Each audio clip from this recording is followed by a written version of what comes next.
तो इस वीडियो में हम ये देखते हैं what is a infinite series. Infinite series बोल लो या सीरीज़ बोल लो, इनफाइनाइट सीरीज़ क्या होती है, इसके किस टाइप के क्वेश्चंस आते हैं इन बीटेक बीसीए और जितने भी इंजीनियरिंग एग्जाम्स होते हैं। उससे पहले हमें सीरीज़ को पढ़ने से पहले हमें सीक्वेंस की नॉलेज होनी चाहिए। तो सबसे पहले हम क्या करेंगे, हम सबसे पहले सीक्वेंसेस का जो पोर्शन जो सीरीज़ में यूज़ होगा हम एक बार उसको देखेंगे और उसके बाद हम सीरीज़ कर सकते हैं।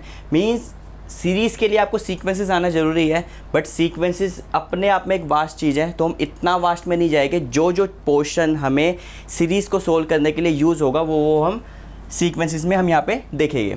तो सबसे पहले हम स्टार्ट करते हैं व्हाट इज़ अ सीक्वेंस। तो अगर हम इन रियल लाइफ में देखें तो in English sequence and series जो होती है दोनों रिप्लेसेबल वर्ड्स होते हैं। मतलब कि हम ये भी बोल सकते हैं, कभी सीक्वेंस बोल दिया तो कभी किसी को सीरीज़ बोल दिया, जैसे सीक्वेंस ऑफ कार और series of cars. But in mathematics sequences and series they both are different. और जो हम पढ़ने वाले हैं वो है इनफाइनाइट सीक्वेंसेस के बारे में और इनफाइनाइट सीरीज़ के बारे में हम पढ़ेंगे। तो सबसे पहले हमें ये देखना है what is the meaning of sequence, उसके बाद हम आएंगे what is the meaning of series. और फिर हम इस वीडियो में सीक्वेंसेस के जो पोर्शन जो पार्ट हम यूज़ करने वाले हैं वो रिजल्ट्स हम पढ़ेंगे और उसके बाद हम इनफाइनाइट सीरीज़ को स्टार्ट कर देंगे। और आगे आने वाली वीडियोस में हम सीरीज़ की कन्वर्जेंस और डाइवर्जेंस को चेक करने के लिए जो टेस्ट होते हैं वो एक बाय एक, वन बाय वन सारे के सारे टेस्ट हम करेंगे। ठीक है, तो सबसे पहले हम सीक्वेंसेस की बात करते हैं और इनफाइनाइट सीक्वेंस। तो देखो सीक्वेंस का जैसे नाम है इसका, सीक्वेंस का एक के बाद एक। जैसे एक एटीएम के बाहर अगर इधर आपका एटीएम है तो यहाँ पर लोगों की लाइन लगी हुई है, तो दिस अ सीक्वेंस, ये सीक्वेंस है। सीक्वेंस में क्या चीज़ इंपॉर्टेंट होती है, मीन्स एक बंदा है उसके पीछे दूसरा बंदा है उसके पीछे तीसरा बंदा है, ऐसे एक क्यू टाइप की लगी हुई है, तो this is a sequence. Mathematics में सीक्वेंस क्या होती है, नंबर्स की सीक्वेंस को हम सीक्वेंस बोलते हैं। बट सीक्वेंस में कुछ चीज़ों का ध्यान रखना है, जैसे कि सबसे पहले मैं सीक्वेंस का एग्जांपल देता हूँ, उसके बाद मैं एक मैथमेटिकल डेफिनेशन क्या है सीक्वेंस की हम वो बाद में पढ़ेंगे। सबसे पहले एग्जांपल पढ़ेंगे क्योंकि बेस्ट रहता है अगर आप एग्जांपल के थ्रू सीखो और उसके बाद फिर फॉर्मल डेफिनेशन पढ़ो, तो फॉर्मल डेफिनेशन पढ़ने थोड़ी ईजी रहती है। तो सबसे पहले हम स्टार्ट करते हैं इनफाइनाइट सीक्वेंस। इनफाइनाइट सीक्वेंस, तो अगर हम एग्जांपल देखें, जैसे मैथमेटिक्स में हमारा सीक्वेंस जो होगी, सीक्वेंस नंबर्स की सीक्वेंस होगी। जैसे कि अगर मैं this a symbol of sequence A N, ये जैसे हमारा सेट का हम कर्ली ब्रेसेस यूज़ करते हैं। If I write set S is equal to 1, 2, 3 we use curly braces. But sequence के लिए हम ये एरो यूज़ करते हैं। ये एरो का मतलब ही दर्शाता है कि ये एक सीक्वेंस है। और सीक्वेंस कहाँ से स्टार्ट होगी आपकी, ये जो है एन को 1 से स्टार्ट करेगी। मीन्स A1 फर्स्ट टर्म होगी, A1, A2, A3, A4 and so on. ये A1, A2, A3 जो हो गए ये नंबर्स हो गए। जैसे एग्जांपल लेते हैं हम, अगर मैं सीक्वेंस लूँ, suppose AN is equal to 1/n, और ये n कहाँ से स्टार्ट करना है, में नेचुरल नंबर से 1 से स्टार्ट करना है, 1, 2, 3, 4 एंड सो ऑन। 1, अगर मैं n को 1 डालूंगा तो 1 आ जाएगी, 2 डालूंगा तो 1/2 हो जाएगी, 3 डालूंगा 1/3 हो जाएगी, 4 डालूंगा 1/4 हो जाएगी एंड सो ऑन। तो ये हमारी भी एक सीक्वेंस बन गई है। सीक्वेंस में जो चीज़ें हमें ध्यान देनी है, इसमें ऑर्डर मैटर करता है। मतलब कौन सी टर्म पहले है कौन सी टर्म बाद में है, ये मैटर करता है। सेट और सीक्वेंसेस में क्या क्या फ़र्क होता है बेसिकली अगर ये देखा जाए तो सेट के अंदर ऑर्डर मैटर नहीं करता। अगर मैं एस लिखूँ ये और टी लिख दूँ, इसमें 1, 2, 3 है। इफ़ आई राइट 2, 1, 3, तो ये बोथ सेट्स आर सेम। ये एस और टी जो हो गए ये दोनों के दोनों सेम सेट्स हो गए। बट क्योंकि यहाँ पे ऑर्डर मैटर नहीं करता, ऑर्डर मीन्स उसकी ऑर्डरिंग किस सीक्वेंस में है, order doesn't matter. But sequences में आपका ऑर्डर मैटर करता है। जैसे कि एक मैं सीक्वेंस लिखूं bn is equal to, suppose मैं लिखूं 1/2, 1, बस मैंने इसको इंटरचेंज कर दिया, बाकी सेम रखा 1/3, 1/4 एंड सो ऑन। अब ये an और bn both are the different sequences. इनकी कन्वर्जन डाइवर्जन वो हम बाद में देखेंगे, बट ये सीक्वेंसेस डिफरेंट होगी। Means we can't write an is not equal to bn। But set के अंदर अगर आप ऑर्डर चेंज कर दो तो सेट के अंदर ऑर्डर मैटर करता है, सीक्वेंस के लिए ऑर्डर जो है आपका मैटर नहीं करता। तो ये तो एक बेसिक डिफरेंस हुआ, क्योंकि कई बार दिमाग में आता है कि जब हमारे पास सेट थ्योरी है तो हमें सीक्वेंसेस की क्या ज़रूरत, कि सेट में भी तो हम एलिमेंट्स लिख सकते हैं, 1, 2, 3। अगर मैं इसको सेट में लिखूँ तो एस लिख दिया मैंने, सेट 1, 1/2, 1/3, 1/4 एंड सो ऑन, एक सेट बना दिया। तो दिमाग में कई बार क्वेश्चन आता है तो हमें सीक्वेंस की क्या ज़रूरत है जब हम सेट में काम कर सकते हो, सेट हमारे पास थ्योरी है। तो दो चीज़ें हमें ध्यान में रखनी है कि सेट के अंदर ऑर्डर मैटर नहीं करता, सीक्वेंस में ऑर्डर मैटर करता है। मतलब कि अगर आपके पास दो सीक्वेंस है, बस एक का भी ऑर्डर आपने इंटरचेंज कर दिया तो दोनों के दोनों सीक्वेंस जो होगी वो सेम नहीं होगी, पहली बात। दूसरा जो मेन बेसिकली डिफरेंस है सीक्वेंस और सेट के अंदर, कि सेट के अंदर रिपीटिशन अलाउ नहीं है। Means if I write set S1 is equal to 1, 2, 1, 3, तो ये सेट जो होगा हम इसको ऐसे नहीं लिखेंगे, हम इसको 1, 2, 3 लिखेंगे। Repetition doesn't allow, repetition doesn't allowed. Set के अंदर हम एलिमेंट्स को रिपीट नहीं करते, मतलब कि हमने एक एलिमेंट लिखा उसके बाद वो दूसरा एलिमेंट लिखा तो मतलब वो एक ही होगा, तो हमें ये नहीं पता चलेगा कि 1 कितनी बार आ रहा है। जैसे कि अगर हमने एक सेट बनाना है मार्क्स का, 10 में से हमने 10 मार्क्स का एग्ज़ाम लिया और 50 बच्चे हैं, तो 50 बच्चों की अगर मुझे मार्क्स का एक सेट बनाना है तो किसी के हो सकता है 2 नंबर आए हो, किसी के 3 आए हो, किसी के 4 आए हो, फिर किसी के दोबारा 2 आए हो, क्योंकि 50 बच्चे हैं और मैक्सिमम मार्क्स 10 है तो ऑब्वियस सी बात है मार्क्स रिपीट हो गए। अब किसी के मार्क्स दोबारा 3 आए, किसी के बाद दोबारा 4 आए हैं, तो ये सेट के अंदर हम नहीं लिख सकते क्योंकि सेट के अंदर रिपीटिशन अलाउ नहीं होती। सेट को अगर मैं इसको लिखूंगा तो this will be equal to 2, 3, 4। But sequences में हम जो रिपीटिशन जो होती है वो आपकी अलाउड होती है। अगर मैं सीक्वेंस में एक सीक्वेंस बनाऊँ CN is equal to suppose 1, 1, 1, 1, सारे एलिमेंट्स मैंने 1, 1, 1, 1 ले लिए, तो ये सीक्वेंस है जिसके सारे एलिमेंट्स जो है वो 1, 1, 1 है। ठीक है, तो हमने बेसिकली दो डिफरेंस देखे जो एक सेट को सीक्वेंस से अलग करता है।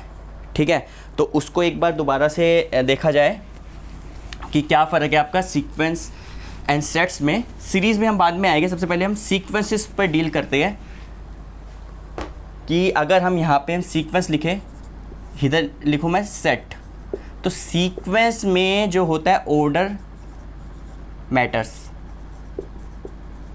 सीक्वेंस में तो आपको ऑर्डर मैटर करेगा, मीन्स 1, 2, 3 है और 2, 1, 3 है and so on, both are the different sequences. Set के अंदर जो होता है order doesn't matter, doesn't matter. जैसे हमने अभी देखा कि सेट के अंदर क्या होता है, अगर मैं 1, 2, 3 लिख दूं या 3, 2, 1 लिख लूं या 2, 1, 3 लिख दूं, all are same. Means set के अंदर आपका जो ऑर्डरिंग जो होती है, पहले क्या एलिमेंट आएगा फिर बाद में क्या एलिमेंट आएगा, वो डजंट मैटर। सीक्वेंस के अंदर जो होता है आपका रिपीटिशन जो होती है, रिपीटिशन जो होती है वो अलाउड होती है। मीन्स मैं एक सीक्वेंस से बना सकता हूँ 1, 2, 1, 3, 1, 4, 1, 5 and so on, this are sequence. ठीक है, बट सेट के अंदर जो रिपीटिशन जो होती है अलाउड नहीं होती, रिपीटिशन डजंट अलाउड। इसके अंदर रिपीटिशन अलाउड नहीं होती। इसके अंदर अगर आप सेट लिखते हो 1, 2, 4, तो ये ऐसे ना लिखकर हम 1, 2, 4 लिखते हैं। तो बेसिकली अगर देखा जाए तो सेट्स भी इनफाइनाइट सेट्स होते हैं। तो अगर आपके मन में ये क्वेश्चन आता है कि सेट और सीक्वेंस में फ़र्क क्या है, तो बेसिकली दो फ़र्क है। एक, उसमें ऑर्डर मैटर नहीं करता, इसमें ऑर्डर मैटर करता है, और इसमें रिपीटिशन अलाउड होती है, इसमें रिपीटिशन अलाउड नहीं होती। ठीक है, अब हम दोबारा से सीक्वेंस की डेफिनेशन पे आएंगे, तो हम कुछ एग्जांपल्स देते हैं, उसके बाद उसकी फॉर्मल डेफिनेशन क्या होती है हम वो देखेंगे। तो जैसे हमने यहाँ पर सीक्वेंस लिखा है, ये AN is equal to A1, A1, A2, A3, A4 and so on. जैसे एक सीक्वेंस और लिखता हूँ मैं 1/n²। तो इस सीक्वेंस को मुझे इसके एलिमेंट्स को लिखना है, तो क्या लिखूँगा, n को 1 से स्टार्ट करना है। ठीक है, पहले 1 फिर 2 3 4। n कहाँ से आ रहा है, नेचुरल नंबर से। 1/1², 1/2², 1/3², 1/4² एंड सो ऑन। तो this is a infinite sequence, मतलब ये चलती रहेगी। अब अगर मैं इसकी एक फॉर्मल डेफिनेशन दूँ, मैथमेटिकल डेफिनेशन दूँ सीक्वेंस की, तो सीक्वेंस को क्या हम एक फंक्शन की तरह डील नहीं कर सकते। If I write sequence, a sequence is a function, और फंक्शन है तो उसका कोई डोमेन होगा, कोई को डोमेन होगा, whose domain is set of natural numbers means n। Sequence को मैं एक फंक्शन की तरह डील करूं, अगर an ए एन एक फंक्शन है जिसका डोमेन तो नेचुरल नंबर है और उसका and codomain is subset of real number, because we are dealing in the real sequences, means real number के सीक्वेंसेस। मतलब कि सीक्वेंस एक फंक्शन है जिसका डोमेन जो है वो नेचुरल नंबर है, मीन्स हम यहाँ पर n को 1 2 3 4 ऐसे डालते हैं, n को 0 नहीं डालते, n को माइनस में नहीं डालते, n को फ्रैक्शन में नहीं डालेंगे। सीक्वेंस एक फंक्शन है जिसका डोमेन जो है वो आपका नेचुरल नंबर है और उसकी जो रेंज है, मीन्स जिसका जो को डोमेन है वो सबसेट ऑफ रियल नंबर है। मीन्स ये सारे के सारे हर एक एलिमेंट जो होंगे वो रियल नंबर होंगे, तो उसको हम रियल सीक्वेंस बोलेंगे। Real sequence means real number की सीक्वेंस। ऐसे हम कॉम्प्लेक्स सीक्वेंसेस भी होती है, बट हम अभी फोकस रियल सीक्वेंसेस पे कर रहे हैं, ठीक है। तो आई होप जैसे कि इसकी जो डेफिनेशन, फॉर्मल डेफिनेशन है, एग्जाम्पल के थ्रू उसको ज़्यादा अच्छा समझ आ गया होगा। अब हम सीक्वेंस की कन्वर्जेंस डाइवर्जेंस के बारे में देखेंगे। तो अब हम इतना ज़्यादा डिटेलिंग में नहीं जाएंगे एप्सिलॉन डेल्टा वाली डेफिनेशन में, क्योंकि हमें हमारा पर्पस जो है वो सीरीज़ तक पहुंचने का है। तो हम क्या करेंगे, कुछ एग्जांपल्स की मदद से हम देखेंगे सीक्वेंस का बिहेवियर कैसे कैसा होता है और किस टाइप की सीक्वेंसेस होगी। तो स्टार्ट करते हैं यहाँ पे। तो बिहेवियर को समझने के लिए सबसे पहले हम कुछ क्या करते हैं, हम कुछ सीक्वेंसेस के एग्जांपल्स लेते हैं और देखते हैं वो सीक्वेंस किस टाइप का बिहेव कर रही है। जैसे मैं एक एग्जांपल लूँ, एग्जांपल नंबर 1, अगर मैं एक सीक्वेंस लूँ an is equal to suppose 1, 1/2, 1/3, 1/4 and so on. ये एक मैंने एक सीक्वेंस ले ली। इस सीक्वेंस को मैं ऐसे भी लिख सकता हूँ इज इक्वल टू 1/n। अब आप ये देखो, इसका बिहेवियर देखो, हमें पीछे की डेफिनेशन में कहीं नहीं जाना, कोई एप्सिलॉन की डेल्टा की m की डेफिनेशन में नहीं जाना। हमें बस ये देखना है एज अ लेमैन अगर आप देखो ये सीक्वेंस है, इसका पहला एलिमेंट 1 है, फिर 1/2 है, फिर 1/3, 1/4, देन 1/5 आएगा, देन 1/6 आएगा। ये सीक्वेंस जा कर रही है, मतलब कि इस सीक्वेंस की कोई ना कोई तो फाइनल डेस्टिनेशन होगी ना। मीन्स कोई एक गाड़ी है, एक स्टेशन पे रुक रही है, फिर दूसरे स्टेशन पे जा रही है, फिर तीसरे स्टेशन पे, कोई ना कोई तो उसका लास्ट स्टेशन होगा। ये इनफाइनाइट सीक्वेंस है, ऑब्वियस बात है इनफाइनाइट तक जाती रहेगी। बट इसको देखकर एज अ इंट्यूशन आपको क्या लग रहा है कि ये सीक्वेंस कहाँ की ओर जा रही है। देखो अगर 1 है, 1/2 है, 1/3 और छोटा हो गया, फिर 1/4 और छोटा हो गया, ऐसे करते करते 1/n आएगा। और अगर मैं n टेंस टू इन्फिनिटी कर दूंगा तो we know the relation that 1/∞ tends to 0, 1/0 tends to infinity. ये तो हमें रिलेशन पता है। तो जैसे नीचे का बढ़ता चला जाएगा डिनोमिनेटर, तो ऊपर का छोटा होता रहेगा। तो ये सीक्वेंस जो है आपकी 0 की तरफ जा रही है। हम ये कह सकते हैं इस सीक्वेंस की या इस ट्रेन की जो फाइनल डेस्टिनेशन होगी डेट विल बी 0, क्योंकि सीक्वेंस देखकर ऐसा इंट्यूशन लग ही रहा है कि ये 0 की तरफ जा रही है। और जब n टेंस टू इन्फिनिटी अगर मैं लिखूंगा तो ऐसे ही लिखूंगा। जब कोई सीक्वेंस किसी नंबर की तरफ जा रही हो, उसकी फाइनल डेस्टिनेशन कोई एक फाइनाइट नंबर हो, तो उस सीक्वेंस को हम कन्वर्जेंट बोलेंगे। उस सीक्वेंस को क्या बोलेंगे हम? Convergent sequence.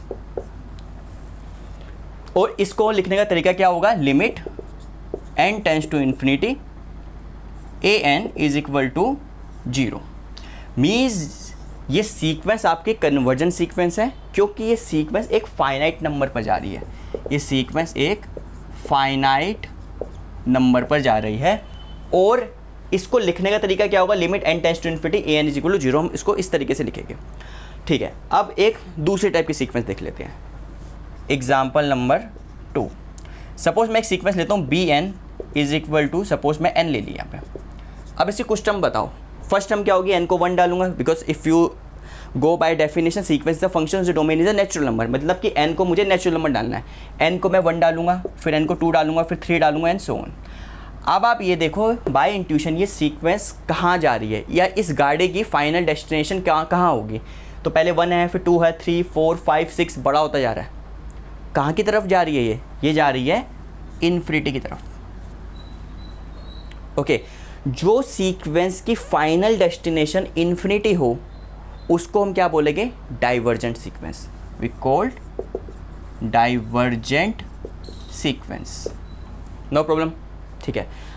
अब मैं एक सीक्वेंस और ले लेता हूँ, suppose example number 3, Cn is equal to, suppose मैं -n ले लेता हूँ या -n² ले लेता हूँ। ये बताओ कहाँ जा रही है?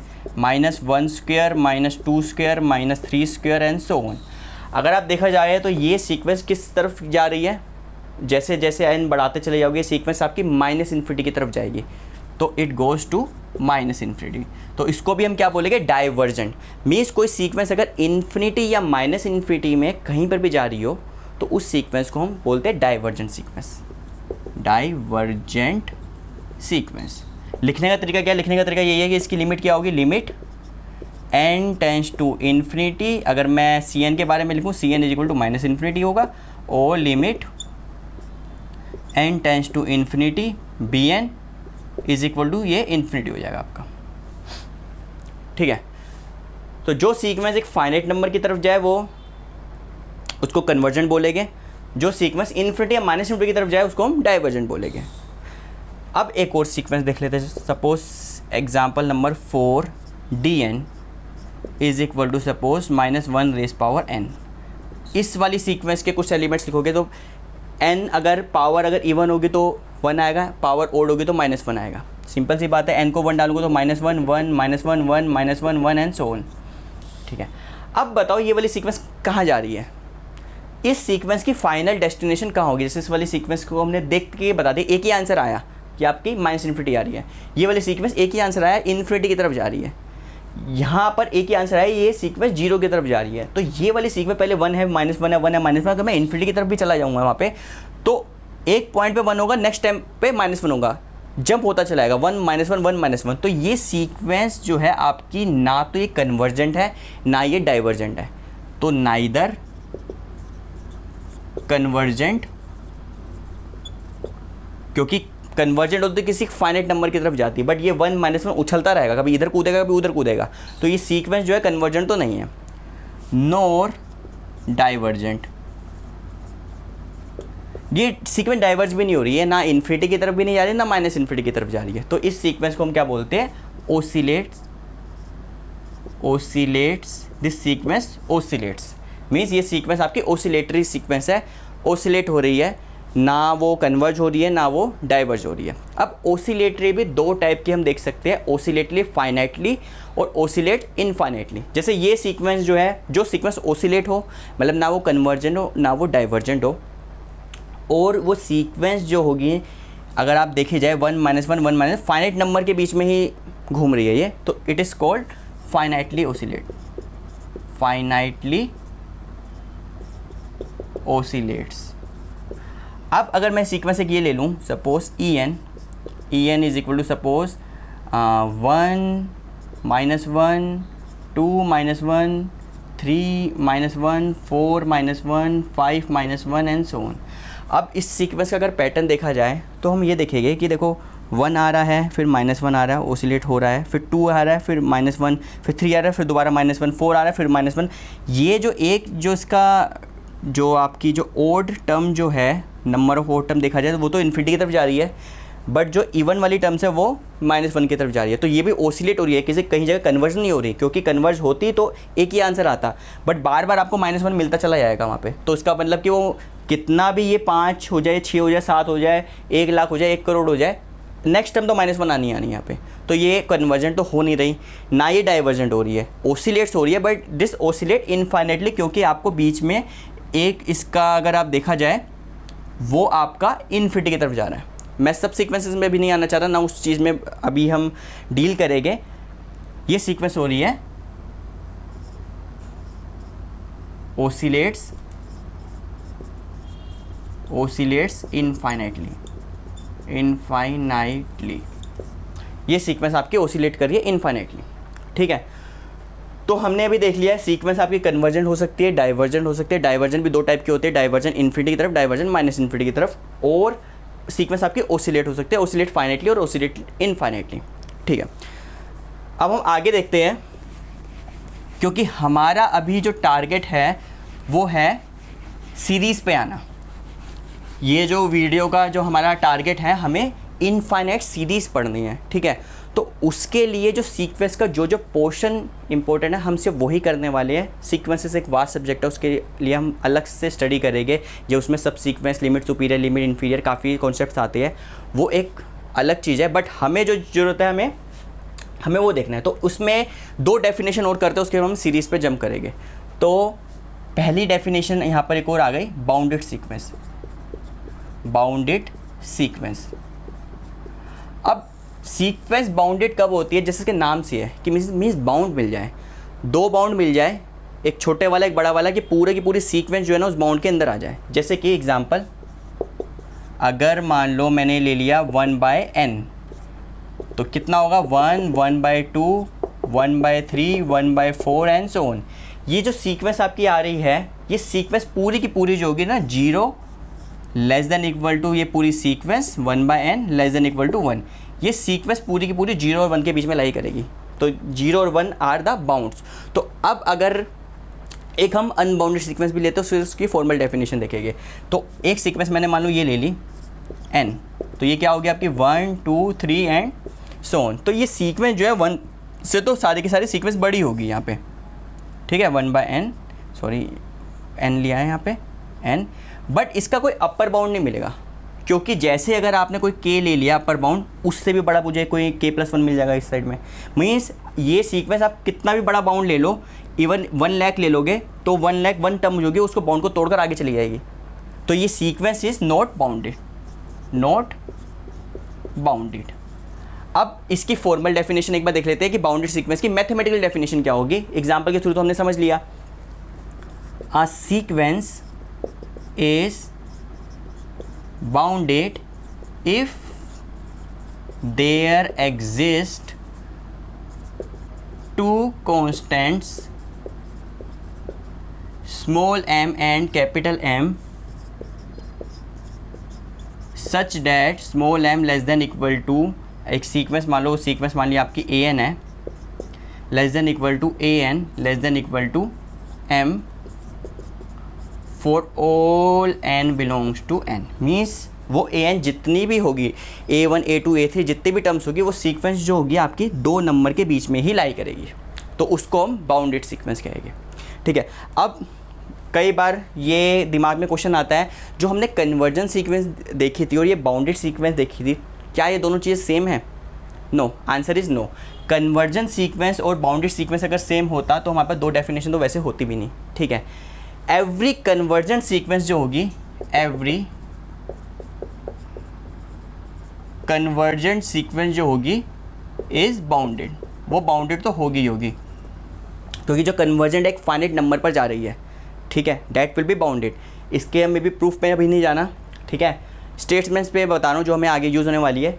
Second, converse is not true. इस स्टेटमेंट का कन्वर्स क्या होगा? Every convergent sequence is bounded. Converse क्या होगा? Every bounded sequence is convergent. Answer is no. If I write every bounded sequence is convergent, answer is no, big no.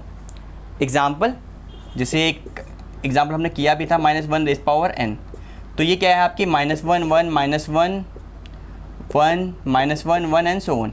ये sequence bounded है, minus और 1 के बीच में ही रहेगी, बट ये कहीं कन्वर्ज नहीं हो रही because it is a oscillatory sequence. तो हमने ये देख लिया, जो बाउंडेड सीक्वेंस का मतलब ये होगा, आपके पास दो बाउंड मिलेंगे, वो सीक्वेंस के अंदर लाई करे। कन्वर्जन सीक्वेंस का क्या होगा? उसकी जो फाइनल डेस्टिनेशन होगी वो एक फाइनाइट नंबर होगा।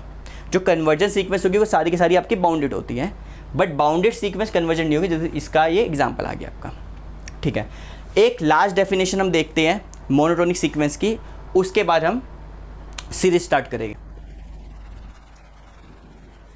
Now we have a monotonic sequence. Monotonic sequence basically दो टाइप की होती है। एक होती है monotonic increasing, monotonic increasing sequence, increasing sequence, और एक होगी आपकी monotonic decreasing sequence, monotonic decreasing sequence. अब मोनोटोनिक इंक्रीजिंग सीक्वेंस का मतलब क्या होगा? जैसे नाम से, वो सीक्वेंस होगी इंक्रीज करेगी, मीन्स जिसकी जो नेक्स्ट टर्म होगी उसकी प्रीवियस टर्म के बराबर हो या फिर उससे बड़ी हो। जैसे कि example, if I right n, तो ये क्या होगा आपका 1 2 3 4 एंड सो ऑन। मीन्स जो उसकी जो नेक्स्ट टर्म होगी उसकी पहले वाली टर्म से बड़ी है। अब मोनोटोनिक इंक्रीजिंग में भी दो चीज़ आ जाती है, मोनोटोनिक स्ट्रिक्टली इंक्रीजिंग या मोनोटोनी इंक्रीजिंग? मोनोटोनी इंक्रीजिंग का मतलब क्या होगा? जब a n is less than equal to a n plus one for all N belongs to natural number. ये फॉर ऑल एन का मतलब होता है, इसका मीनिंग है फॉर ऑल, मीन्स इसको लिख लो that is the for all. ठीक है, अगर किसी सीक्वेंस की नेक्स्ट टर्म पहले वाली टर्म के बड़ी या बराबर होगी तो उसको हम मोनोटोनिक इंक्रीजिंग बोलेंगे। Monotonic increasing. अगर उसकी नेक्स्ट टर्म उसकी पहले वाली टर्म से स्ट्रिक्टली ग्रेटर देन हो, मतलब कि यहाँ पर आपकी गुंजाइश है कि वो उसके बराबर हो सकती है। जैसे इसका एग्जांपल अगर मैं लिखूँ, एक सीक्वेंस लिखता हूँ 1 1 2 2 3 3 एंड सो ऑन, तो इसमें क्या है कि नेक्स्ट वाली टर्म इसके तो बराबर है, अगली वाली बड़ी है, मतलब बड़ी या बराबर अगर आ जाए तो उसको मोनोटोनिक इंक्रीजिंग बोलेंगे। और अगर वो नेक्स्ट वाली टर्म स्ट्रिक्टली है, मीन्स वो स्ट्रिक्ट इनक्वालिटी है, जैसे कि एग्जांपल मैंने ये एन वाला लिया था 1 2 3 4, तो इसको क्या बोलेंगे? Monotonic strictly increasing. Monotonic strictly increasing. Same monotonic decreasing का मतलब क्या होगी? इसकी नेक्स्ट टर्म जो होगी, next term is less than equal to previous term for all N belongs to natural number. जैसे मैंने एग्जांपल ले लिया -1 -1 -2 -3 एंड सो ऑन। जो उसकी नेक्स्ट वाली टर्म जो है वो पिछले वाली टर्म की है तो बराबर होगी, उससे छोटी होगी। और इसमें भी मोनोटोनिक डिक्रीजिंग सीक्वेंस में एक मोनोटोनिक स्ट्रिक्टली डिक्रीजिंग का मतलब क्या होगा? नेक्स्ट वाली टर्म स्ट्रिक्टली छोटी हो उससे, जैसे कि -1 -2 -3 -4 and so on. This is a monotonic strictly decreasing sequence. तो अभी तक हमने सीक्वेंसेस के बारे में ये जाना कि सीक्वेंसेस क्या होती है, इनफाइनाइट सीक्वेंसेस क्या होती है, कितने टाइप की सीक्वेंसेस होती है, कन्वर्जेंट वाली भी होगी, डाइवर्जेंट वाली भी होगी, ऑसिलेट वाली भी होगी। फिर हमने बाउंडेड सीक्वेंसेस देखा, फिर हमने ये देखा कि कन्वर्जेंट सीक्वेंस और बाउंडेड सीक्वेंस दोनों अलग अलग चीज़ें हैं। ठीक है, कन्वर्जेंट सीक्वेंस बाउंडेड होगी, बट बाउंडेड सीक्वेंस सारी कन्वर्जेंट हो जरूरी नहीं है। उसके बाद हमने मोनोटोनिक सीक्वेंस देखा। मोनोटोनिक सीक्वेंस या तो मोनोटोनिक इंक्रीजिंग होगी या मोनोटोनिक डिक्रीजिंग होगी। सारी सीक्वेंस मोनोटोनिक होगी? नो। जैसे एग्जांपल अगर मैं ले लूँ, एग्जांपल सपोज मैं लिख लिया 1, फिर 1/2 कर दिया छोटा, फिर उसके बाद 2 कर दिया, उसके बाद 3 कर दिया, फिर 1/5 कर दिया एंड सो ऑन। ये जो sequence is not monotonic, not monotonic. ये तो ना मोनोटोनिक इंक्रीज हो रही है ना वो डिक्रीज हो रही है, तो this is not a monotonic. तो सारी सीक्वेंसेस मोनोटोनिक होगी? नो। कुछ सीक्वेंसेस होगी, कुछ सीक्वेंस मोनोटोनिक इंक्रीजिंग होगी, कुछ सीक्वेंस मोनोटोनिक डिक्रीजिंग होगी। अब हम स्टार्ट करते हैं सीधा जो हमारा मेन मुद्दा था सीरीज़ का, क्योंकि सीरीज़ के लिए हमें जो चीज़ें चाहिए थी वो हमने कर लिया। 3 लिमिट्स है जो हमें यूज़ होने वाली है सीरीज़ के अंदर, वो लिमिट भी एक बार देख लेते हैं। सबसे पहले तो हम ये देखते हैं कि हमें लिमिट को निकालना कैसे, क्योंकि सीरीज़ के क्वेश्चन में हमें क्या होगा, हमें लिमिट निकालना आना चाहिए कि हमें बहुत जगह पे हमें लिमिट निकाल कर फिर वो टेस्ट के कन्वर्जन डाइवर्जेंस का पता चलेगा हमें। तो जैसे कि अगर हमारे पास ये है limit n tends to infinity, suppose n² + 1 n³ + 2। Suppose ये एक सीक्वेंस है, मुझे इसका मतलब हमने देखा था limit n tends to infinity का मतलब क्या होता है, limit n tends to infinity an का मतलब क्या होता है, जो ये an सीक्वेंस है इसके फाइनल डेस्टिनेशन क्या होगी, कन्वर्जन होगी या डाइवर्जेंट होगी। तो अगर हमारे पास ये सीक्वेंस है, सीक्वेंस का मतलब समझ रहे हो, सीक्वेंस अगर इसको मैं थोड़ा एक्सपेंड फॉर्म में लिखूँ तो क्या बनेगी भी, n को 1 डालूंगा तो क्या होगा 1² + 1 1³ + 2। नेक्स्ट टर्म क्या होगी 2² + 1 2³ + 2। नेक्स्ट टर्म क्या होगी 3² + 1 3³ + 2 एंड सो ऑन। एक सीक्वेंस होगी। इस सिंबल का मतलब क्या होता है, n टेंड्स टू इन्फिनिटी पे क्या हो रही है, मतलब इसकी इस सीक्वेंस की फाइनल डेस्टिनेशन क्या है, क्या ये कन्वर्ज होगी, डाइवर्ज होगी या ओसिलेट होगी, तो उसको हम ऐसे लिखेंगे। तो हमें लिमिट को कैसे निकालना है, हमें लिमिट निकालने का तरीका सीखना है सबसे पहले।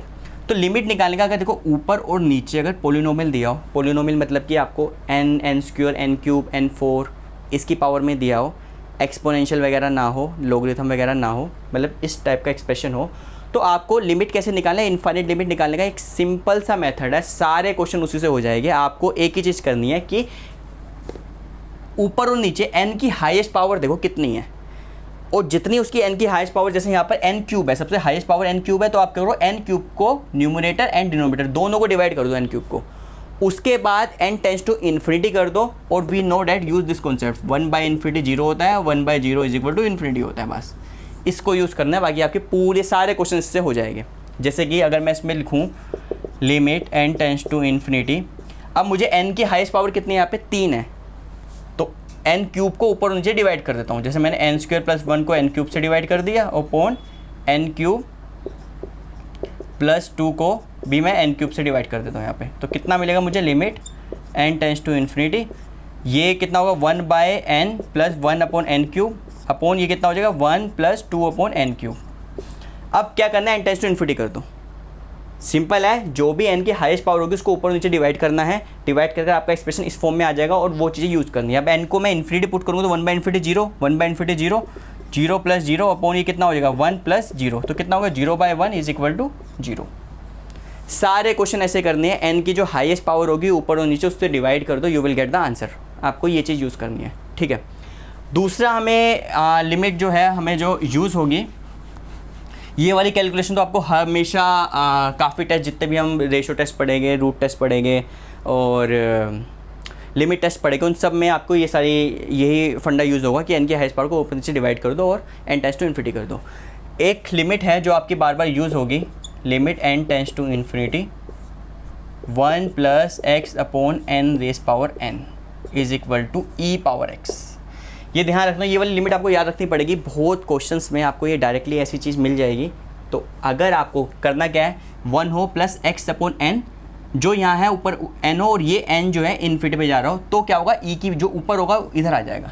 जैसे कि अगर मैं एग्जांपल दिखूँ, limit n tends to infinity 1 plus 5 upon n raise power n, ये कितना हो जाएगा e रेस पावर 5, क्योंकि देखो यहाँ पर x कितना है 5 है, तो e पावर 5 हो जाएगा। अगर मैं ये लिखूँ limit n tends to infinity 1 plus 3 upon n power n is equal to e 3, जो ऊपर होगा वो इधर आ जाएगा। तो ये वाली लिमिट आपको याद रखनी है, this is a very important limit, okay. And जो आपको लिमिट जो याद रखनी है, जो यूज़ होगी, फर्स्ट इज़ दिस, ठीक है। तो जो दूसरी लिमिट है जो हमें यूज़ होगी, limit n tends to infinity n raise power 1/n is equal to 1। Means अगर मैं ये सीक्वेंस लिखूँ, इसको एक्सपेंड करूँ, n raise power 1/n means first होगी 1, 2 raise power 1/2, 3 raise power 1/3, 4 raise power 1/4 and so on. ये जो सीक्वेंस होगी ये आपकी कहाँ पर जाएगी, दिस गोज़ टू 1। इसके स्पेसिफिक प्रूफ है, बट हमें सीरीज़ के क्वेश्चन को सोल्व करने के लिए आपको ये रिजल्ट डायरेक्टली यूज़ करना पड़ेगा। प्रूफ हम बाद में देखेंगे कि ये वाली sequence n raise power 1/n जो होती है ये आपकी 1 पे जाएगी, मीन्स ये sequence goes to 1। Third and final जो आपकी जो सीक्वेंस जो आपकी यूज़ होगी वो होगी limit n tends to infinity Rn is equal to 0 if 0 से less than r less than 1 and 1 if r is equal to 1 and infinity if r is greater than 1। अब देखो ये क्या चीज़ है, ये सीक्वेंस है। सबसे पहली बात है, ये सीक्वेंस कैसे बनेगी आपकी, r race power n means first is r, r square, r cube, r4 and so on, ये सीक्वेंस होगी। अब ये एक सीक्वेंस है, ये r पर डिपेंड करेगा। अगर ये r 0 और 1 के बीच में है, अगर ये r 0 और 1 के बीच में है, तो आपकी n टेंस टू इन्फिनिटी करने पर ये सीक्वेंस 0 पर जाएगी। ऑब्वियसली बात है, अगर आपको देखो 1/2 है, 1/2 अगर r इज़ इक्वल टू 1/2 ले लूँ तो ये सीक्वेंस क्या बन जाएगी, 1/2 रेस पावर n। अब मैं पावर को बढ़ाता चला जाऊँगा, किसी भी एक्सप्रेशन की अगर मैं पावर को बढ़ाता चला जाऊँ और वो एक्सप्रेशन अगर फ्रैक्शन में है, 0 और 1 के बीच में आ रहा है, तो ये नेक्स्ट टर्म से छोटी होती चली जाएगी। जैसे सीक्वेंस को 1/2 है, कितना 1/2, 1/2 square, 1/2 cube and so on. Means power को मैं बढ़ाता चला जाऊँगा, नंबर आपको छोटा होता चला जाएगा और लास्ट में जाके वो 0 पर चला जाएगा। तो Rn, अगर ये r आपकी 0 और 1 के बीच में है तो n करने पर, n टेंस टू इन्फिनिटी करने पर 0 हो जाएगा। अगर ये r आपका 1 है, मतलब ये पूरी की पूरी सीक्वेंस आपकी 1 1 1 1 एंड सो ऑन 1 ही हो जाएगी। सारी सीक्वेंस 1 है, मतलब कॉन्स्टेंट सीक्वेंस हो गई है, तो सिंपल सी बात है आपकी 1 पर जा रही है, तो इट इज़ अ कन्वर्जन। अगर ये r आपका 1 से बड़ा है, सपोज r इज़ 2 है, if I take r is equal to 2, तो मेरी 2 रेस पावर n हो जाएगी। अब टर्म्स कैसे होगी, 2 square, 2 cube and so on. अगर ये r आपका 1 से बड़ा है और उसकी पावर को मैं बढ़ाता चला जाऊँगा, तो आपका जो नंबर है वो भी बड़ा होता चला जाएगा, तो लास्ट में ये नंबर आपका इन्फिनिटी पे जाकर डाइवर्ज करेगा। तो बेसिकली आपको ये 3 लिमिट्स हैं, ये याद रखनी है, जो सीरीज़ के क्वेश्चन को सोल्व करने में यूज़ होगी, ठीक है। अब हम स्टार्ट कर सकते हैं सीरीज़। जो सीक्वेंस का पोर्शन जो सीरीज़ में यूज़ होना था वो हमने सारा का सारा पढ़ लिया।